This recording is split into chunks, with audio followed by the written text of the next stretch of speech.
তো আপনি যদি নতুন ক্রিয়েটার হতে চান যে শর্ট ভিডিও কিভাবে ভাইরাল করবে, তাহলে আমার একটা ভিডিও আপনাদেরকে দেখাই।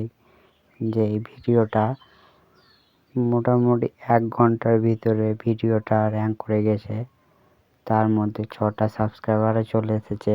তাই তোমরা কি করবে, ভিডিওটাকে শেষ পর্যন্ত দেখতে থাকো। তাই ভিডিওতে কি আছে আমি সব দেখাইছি।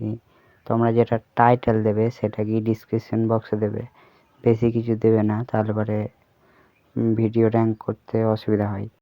বাচ্চাদের জন্য হলে পরে উপরেরটা দেবে, আর ট্যাগ দেবে শর্ট ভিডিও ভাইরাল ট্যাগ। আর ক্যাটাগরি রাখতে হবে তোমাদেরকে পিপ্যান অ্যান্ড ব্লগস, কারণ ওটা এখন বেশি চালু মার্কেটে।